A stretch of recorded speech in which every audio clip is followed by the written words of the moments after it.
Good morning, everyone. Today I'll be presenting on comparative leadership practices at Heineken, where I analyze how leadership styles differ across globally context, especially between the Netherlands, where the company is headquartered, and emerging markets like Vietnam and Nigeria. I created these slides by taking the main bullet points from my assignment and organizing them into a presentation format so I could explain the topic more broadly and clearly rather than just reading the theory. So, this presentation focuses on how culture, economic conditions, and institutional environments influence leadership and why multinational companies like Heineken cannot rely on a single leadership style worldwide. So at slide 2, we can see that Heineken Global Strategy Local Operations. Heineken is a just Dutch multinational brewing company founded in 1864 and currently operates in over 70 countries. This makes it one of the world's largest and most global beverage companies. While Heineken has a strong global strategy, such as branding, sustainability goals, and ethical standards, its actual operations are highly localized. This means each country adapts production, marketing, and management practices to suit local markets and cultures. As a result, leaders are constantly balancing global expectations from headquarters with local realities, which makes leadership more complex than in purely domestic companies. And the next slide is the key global forces shaping leadership. Several global focuses shape leadership at Heineken. First, global value chain mean the raw materials, production, packaging, and distribution happen across multiple countries. Leaders must coordinate across borders, rather than directly supervise everything, which requires trust and collaboration.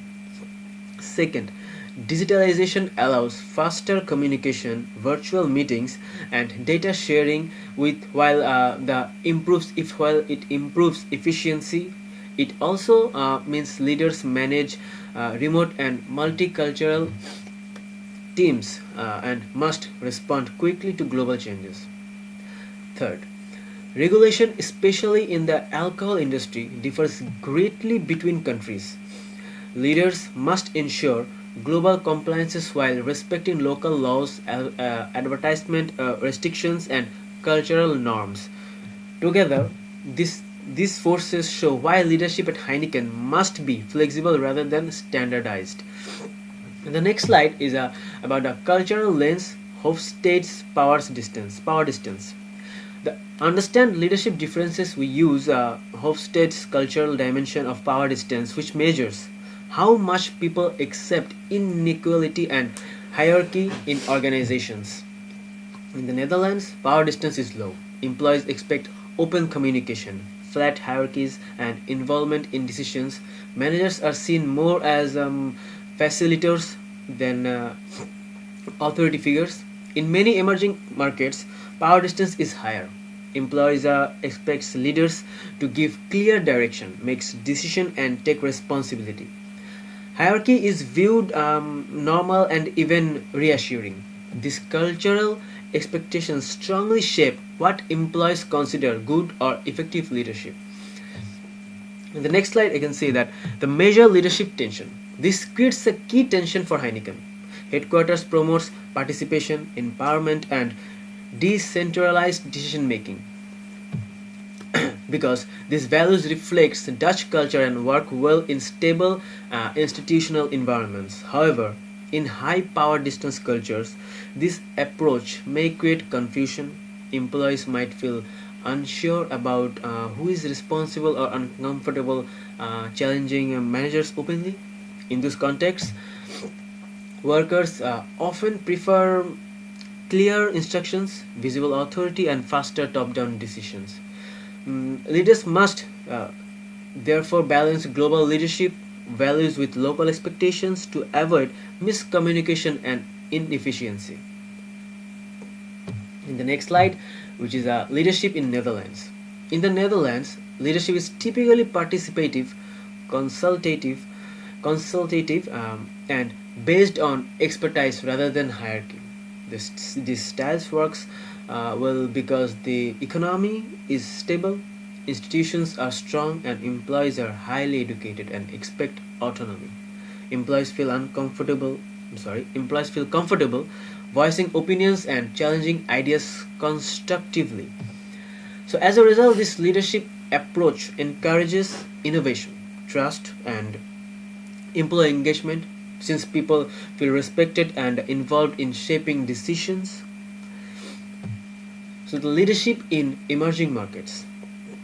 As you can see on the slide, in emerging markets, leadership tends to be more directive, structured, and hierarchical. This works well because markets can be volatile, institutions may be weaker, and uncertainty is higher. Employees often value strong leadership that provides direction and stability. In these environments, leaders who give clear guidance, set firm expectations, and take responsibility help create security, efficiency, and organizational discipline, which supports performance and risk management. Lastly, the slide 8. 8 number slide, we can see that why not best practice exists. There is no single leadership style that works everywhere. We all know that. No matter what the company is, how the business is working, but definitely there is no single leadership style that works in everywhere.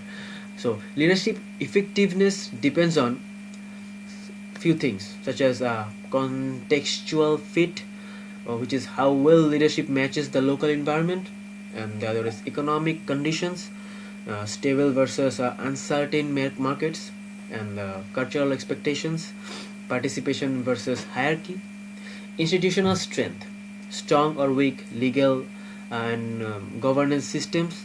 For example, participative leadership that works well in the Netherlands may fail in hierarchical cultures, while authoritarian leadership would reduce motivation and trust among Dutch employees.